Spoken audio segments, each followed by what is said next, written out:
But the fact that the fluid doesn't behave like a normal fluid, and in fact flows awkwardly, doesn't penetrate the cloth, and in some cases appears to flow in reverse against gravity, that's pure fraud. The other thing is his ring bounces off of his ring finger onto his pinky finger, and then at some point disappears, then maybe ends up back on his pinky finger. That is pure computer-generated image, CGI. So anyway, that was my attempt to make this as short as possible. But anyway, I'll show you the images and the clips and do whatever you want. But the larger concern here is that this is major international government level fraud, and probably predicts that we're about to get hit with a lot more of this. And then with all the surveillance, anybody who talks bad about it will be, censored. So that's the world we have now. I don't have to tell you things are bad. Everybody knows things are bad. It's a depression. Everybody's out of work or scared of losing their job. The dollar buys a nickel's worth. Banks are going bust. Shopkeepers keep a gun under the counter. Punks are running wild in the street, and there's nobody anywhere who seems to know what to do, and there's no end to it. We know the air is unfit to breathe, and our food is unfit to eat.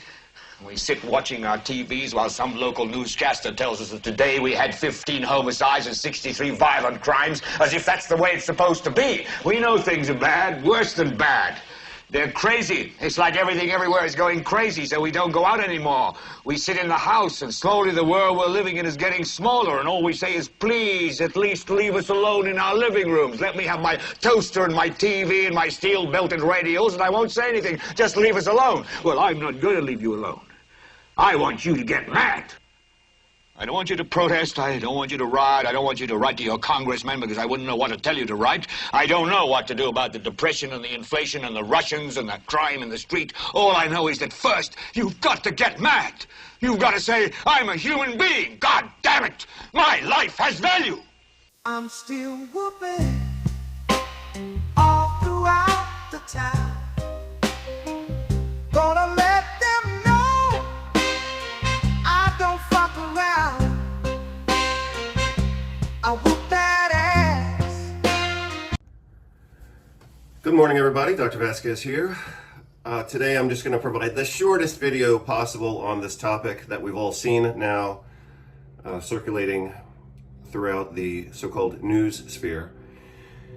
And a good teacher and somebody who likes to talk too much typically likes to construct things, like starting from the basics of what we know and then kind of extending that. And that's usually how I end up talking about things. But in this case, I'm just going to try to keep it basic for the sake of speed, because I think that the evidence speaks for itself, and I'm going to show you that evidence. I'm going to focus on two things. So, and we could talk about other pieces of data, but I think these two pieces of data are sufficient to decode the latest international fraud. So I would not have agreed with what I'm about to say 2 days ago. And then yesterday, I saw enough evidence to clearly change my opinion on this topic. And so that, of course, reminded me of part of Nietzsche's book, Zarathustra, where he says, and this is a perfect quote for this. For those of you who are kind of resistant to what I'm about to say, this is a great quote. He says, the man of knowledge, the person of knowledge, must be able not only to love his enemies, but he must be able to hate his friends. So I want you to think of like your perspectives as your friends. Like you have an idea, you have a concept of something, you saw something on the internet and you believed it. So you have befriended that idea, just like I befriended this idea, which I'm now unfriending.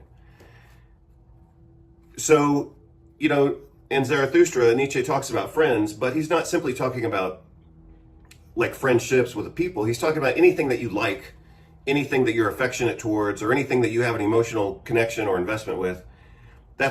You have befriended that idea, or you have befriended a certain religion, or you have befriended a certain political party or a politician or whatever. And in a sense, for that friendship to have any value, you have to be able to let it go if that's, what becomes necessary.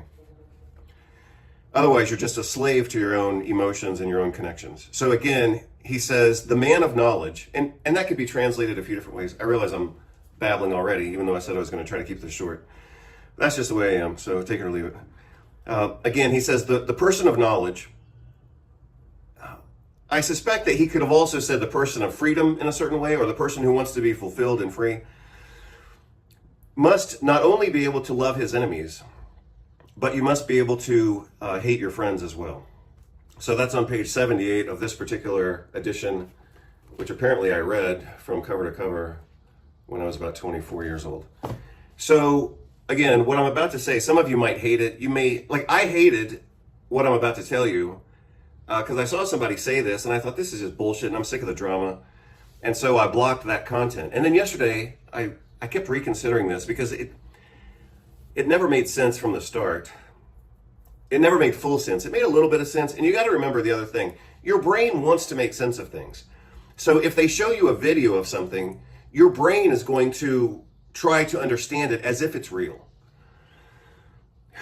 Especially if it has like an emotional component to it. You could already be bought into it even before you've seen the evidence. So they'll tell you what they want you to think. They'll put, like, you'll have some type of emotional connection with that, whether you want to or not. And then they'll show you evidence, and then your brain will interpret that evidence because the stage is already set for you to believe whatever this thing is. We create a pretend world. We are a global production company. We write the screenplay. We're the directors. We're the producers. We're the main actors. The world is our stage. All of these actors have played their role to create this civil war, which was done by design. So when you watch this stuff in real time, you don't think to yourself to go back and break down the actual footage. You're in disbelief when you see somebody get shot right in front of your face. But of course, it's the illusion of somebody getting shot because the death of Charlie Kirk is vital in this movement moving forward. Not this movement of freedom, not this movement of nationalism. This is the movement of the New World Order. You see how his shirt is moving before there's even a wound on his face, almost like something pumped out of his shirt, like something popped in his shirt. If he was shot in the neck, as we saw, and he fell backwards, we would see the wound on his neck first, and then we would see his body jump, and possibly some of his clothing move, but something's clearly underneath his shirt. That is very clear to see. That is popping up. Watch again. In his shirt, as he falls over. Okay, ready? Move back. Rewind. Watch again. Pump. Opposite way. Now forward. Pump. Up. Out of his actual shirt. So there's clearly a mechanism in place there. And you might say, well, what are you actually getting at? What could be underneath the shirt? Well, a blood squib is a device that they use in films and movies. It looks a lot like this. When an actor is shot, under his shirt is a small explosive device. These squibs contain fake blood packs that burst open upon detonation, creating a realistic gunshot effect. However, the explosion can also cause minor injuries, such as burns or bruises.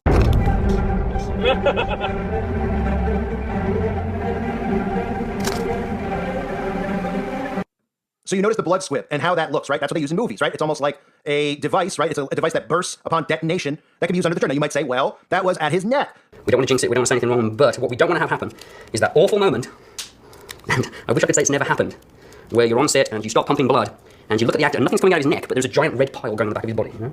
What I'm doing with purging the line is making sure that the blood is travelling down the line and that there's pressure in the thing. So I don't know if you can see here. So this is the bit where I'm going to cut the appliance. So I'm going to start to cut. This is where I had that situation where I had an extra freak out on set.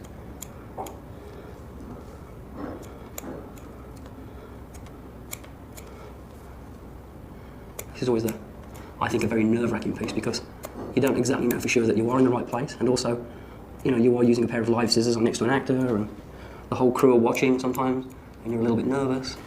I just get you to turn a little towards the mic. There you go.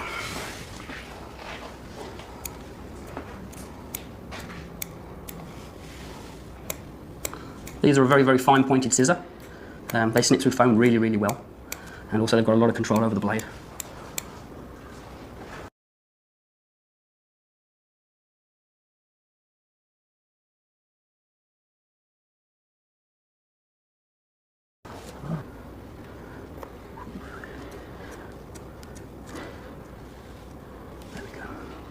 It's a little bit lower than I wanted to be, but that's actually not a bad thing. Regarding the pale colour of the foam on the inside, some people like to paint that red. I don't. Your flesh is naturally white inside. I'll bring it back to the position. And I kind of like the white because it's going to go red very, very quickly. And I like that. I really do. I like this. Now, once you drop your head down, just relax. See, it's almost like I can finger the wound back in. It's almost like it's undetectable. 3, 2, 1. Creating this hit took an air pressurizer, a gnarly prosthetic, and a special blood formula. Making actors project, gush, and burst out blood on camera isn't just about gore. These bloody scenes require careful research and artistic flair. 3, 2, 1. The key was using a lot of blood. For the full effect, though, you'd need to see this in slow-mo. So it's movie magic, as they say, but why would people put it out of the realm of possibility that they would use this type of stuff in real time while people are thinking that they're watching something real, and then, of course, somebody that they look up to or somebody they despise is assassinated right in front of their eyes? It brings them deeper into the psychosis. Your brain wants to make sense of things. So if they show you a video of something, your brain is going to try to understand it as if it's real. Especially if it has like an emotional component to it, you could already be bought into it even before you've seen the evidence. So they'll tell you what they want you to think. They'll put, like, you'll have some type of emotional connection with that, whether you want to or not. And then they'll show you evidence, and then your brain will interpret that evidence because the stage is already set for you to believe whatever this thing is. And I think that's what happened to a lot of us. So again, I didn't have this line of thought a few days ago, even though something wasn't quite right. And then I saw evidence yesterday that was totally revealing, and then I saw another piece of evidence, excuse me, I saw another piece of evidence last night in a video format, and I'll show you a little bit of that video, but let me get to it real quick after that long introduction. I'm going to focus on two things in this conversation. I'll show you the evidence. I talked about it in a post that I made last night, but I'll connect all that together so you have it all on one page. But to decipher this psychological warfare, you have to focus, you can focus on a lot of things, but you can at least focus on two things. You have to focus on the fact that his wedding ring, which was here and is here in many other photos, his wedding ring, which was here, is there. It's on the appropriate ring finger, and then it jumps to his pinky finger, and then I think at one point it completely disappears. But you'll see in the clips of the video, and I looked at the video again last night at 50% speed, slow motion, and I took the screenshots myself of the video. He has a ring, he has his wedding ring, he has a big gold wedding ring on this finger, and then in the middle of the event, it jumps to this finger. Why? Because it was artificial intelligence, and the computer glitched and jumped his ring from this finger to this finger. The other thing, which I had seen, and I wasn't quite comfortable with it, but I was willing to accept it, because of maybe the lighting or the color or whatever. When the impact occurred, I guess, let's see, it was on this side of him. When the impact occurred in this region, you could see a lot of fluid like gushing out, but a lot of fluid. And that was an impressive amount of fluid. Remember, you're talking about an artery here that's certainly not big. It's not even as big as your finger. It's maybe pinky size. Maybe. But the lumen, the hole inside that would be even smaller. So the amount of fluid going through that would be limited. I mean, this isn't just like the endless fountain of, free flow here. We are talking about the circulation to the head and neck. So you've got a carotid artery here, a carotid artery here, behind this muscle, sternocleidomastoid. So, and then you've got two vertebral arteries in the back that are embedded in bone, and so those are irrelevant to this conversation. We're talking about the carotid artery on the left-hand side, which apparently, supposedly, was penetrated, and then just gushed out all over his shoulder and all over his shirt. Well, that's not how blood actually flows. You'll notice in the video that was provided, which I have to say now is fake. So when I show you the video, I'm not showing you a gross video or something that's grotesque or traumatic or dramatic. I'm showing you a cartoon. This is not real. But when they show this fluid coming out, it just flows out. It's too much volume. It's too dark. And I could let that one go, based on the color or the shade or whatever. I can let that one go. So let's say, number one, it's too much volume. But the other thing is, it's the wrong rhythm of that volume. So your heart beats. Your heart doesn't just flow like a motorized pump. You can put your hand here and feel your own carotid artery, and it pulsates. So the blood flows and then flows, or it kind of squirts. It kind of squirts out of the heart, squirts out of the heart, squirts out. That's why you have a pulse that corresponds with your heartbeat, which is your heart contracting. So your heart squeezes and then opens, and squeezes and then opens. Every time it squeezes, blood gets pushed, the heart has to refill, blood gets pushed, and the heart has to refill. So it's a pulsatile flow. It's not a constant flow. When you look at the video, the flow that occurs, so first of all, we're assuming the impact occurred here. For it to flow out easily, all of this muscle, skin, and tissue would have to be out of the picture. It would have to be removed. And that's not necessarily guaranteed. You know, if you get a dirty shot, so to speak, the artery is still embedded within the neck and wouldn't be just flowing out like a hose, you know. It would flow inside. That's internal bleeding. It's internal bleeding from obviously a wound, but it's not going to just gush out necessarily. I mean, it could happen, but it would be, like I was saying, it would be in a pulsatile manner. It would be squirt, squirt, squirt. It wouldn't be just flow as if you just punctured a balloon or a tire. So again, I've got maybe 5 points that I made last night. I'll repost that below this video. It's too dark. I can let that go. It's too much volume. It's too much volume. I'm more convinced of that now. It's too much volume. It's not pulsatile. It just flows out like a hose. That's not how blood flows. So it's too much volume. It's not pulsatile, and it doesn't even penetrate the cloth, presumably his cotton t-shirt. It doesn't even penetrate. It rolls off of his clothing. Well, that's not how real blood works. So again, I'm trying to organize my ideas here. It's too much volume. It's not pulsatile. It doesn't behave like real blood would behave, which is, you know, getting the shirt wet with blood.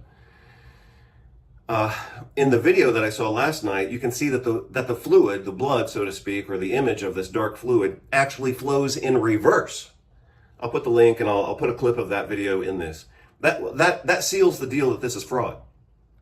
Real blood would flow downward and obviously penetrate the shirt, and that didn't happen in the video. So you have to trust yourself. I mean, all legitimate, you know, advances in knowledge or self-knowledge or confidence in yourself stem from you have to trust yourself. And you have to trust what you're seeing is not real. And the other thing that's not real is how his wedding ring, which you can see in other pictures, his wedding ring on his ring finger jumps to his pinky in the middle of the event. Well, that's a computer glitch, and that also seals the deal. So, you know, my perception of being too much volume, well, I suppose that's a little bit subjective. Somebody could say, yeah, well, you hit a main artery or whatever, or maybe he had really high blood pressure that day or something. I'm not buying it, but it's a little bit subjective. But the fact that the fluid doesn't behave like a normal fluid, and in fact flows awkwardly, doesn't penetrate the cloth, and in some cases appears to flow in reverse against gravity, that's pure fraud. The other thing is his ring bounces off of his ring finger onto his pinky finger, and then at some point disappears, then maybe ends up back on his pinky finger. That is pure computer-generated image, CGI. So anyway, that was my attempt to make this as short as possible. But anyway, I'll show you the images and the clips and do whatever you want. But the larger concern here is that this is major international government level fraud, and probably predicts that we're about to get hit with a lot more of this. And then with all the surveillance, anybody who talks bad about it will be, you know, censored.